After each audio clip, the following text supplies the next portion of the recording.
অসম চৰকাৰে আজি পুৰণি যিটো হায়াৰ ছেকেণ্ডাৰী স্কুলবোৰ ভাঙি পেলাই নতুনভাৱে নিৰ্মাণ কৰাৰ এটা আঁচনি লৈছে।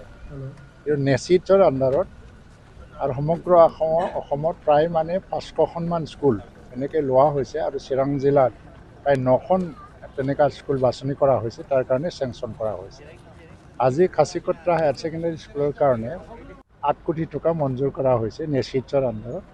তাৰ উদ্দেশ্য হ'ল যে ইয়াত নতুন বিল্ডিং হওক আৰু কম্পজিট এটা বিল্ডিং, তো এটা স্কুলৰ কাৰণে যিখিনি প্ৰয়োজন হয় ফেচিলিটিবিলাক এই বিল্ডিঙতে থাকিব লাগে।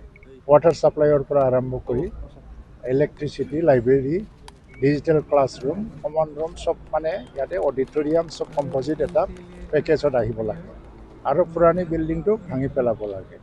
উদ্দেশ্য হ'ল যে আমাৰ স্কুলবিলাক পুৰণা হৈ গ'ল, জৰাজীৰ্ণ অৱস্থাত আছে, কিন্তু ঐতিহ্য আছে এটা ঐতিহ্যমণ্ডিত স্কুলবিলাক, তাৰ এনেকুৱা অৱস্থাত ৰাখি পেলাই নহ'ব।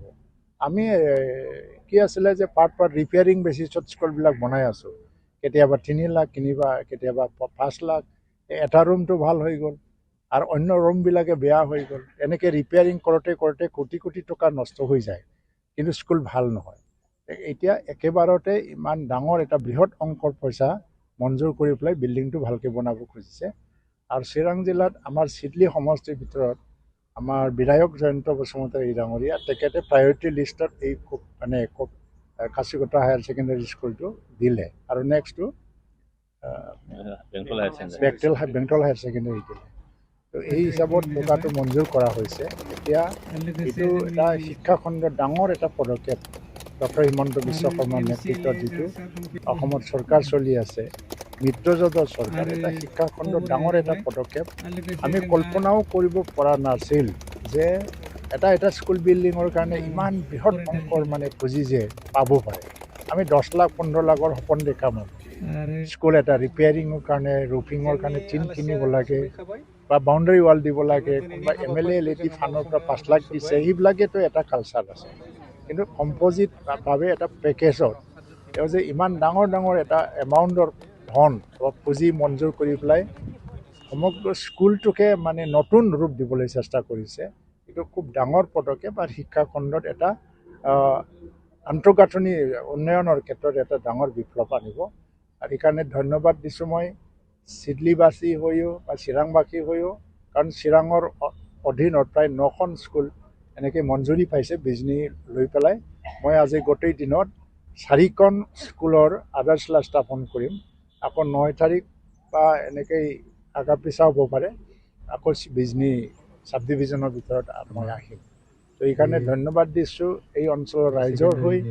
ডক্টৰ হিমন্ত বিশ্ব শৰ্মা আমাৰ যিটো কৰ্মবীৰ মুখ্যমন্ত্ৰী, তেখেতক যে এটা ডাঙৰ সপোন, এটা ভিজন লৈ পেলাই যে শিক্ষাখণ্ডটো উন্নতি আনিব বিচাৰিছে।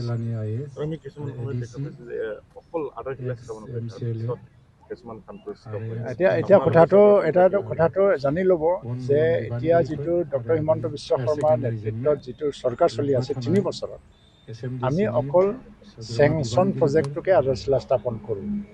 প্ৰতিশ্ৰুতিৰ আধাৰত অকল প্ৰতিশ্ৰুতিৰ কাৰণে আমি আধাৰশিলা স্থাপন নকৰোঁ, অকল চেংচন প্ৰজেক্ট। এই চেংচন প্ৰজেক্ট মানে টকা মঞ্জুৰি দিয়া হৈছে আৰু এইটো টেণ্ডাৰ প্ৰচেছটো সোনকালে শেষ হৈ যাব কেইদিনমান ভিতৰতে, আৰু লোকসভা নিৰ্বাচনৰ পিছতে তাৰ কামবিলাক আৰম্ভ হৈ যাব। দেখা পাব আপোনালোকে, বেছি সময় নালাগে, 2 বছৰৰ ভিতৰত দেখা পাব। অসম চৰকাৰে আজি পুৰণি যিটো হায়াৰ ছেকেণ্ডাৰী স্কুলবোৰ ভাঙি পেলাই নতুনভাৱে নিৰ্মাণ কৰাৰ এটা আঁচনি লৈছে। এইটো নেচিটৰ আণ্ডাৰত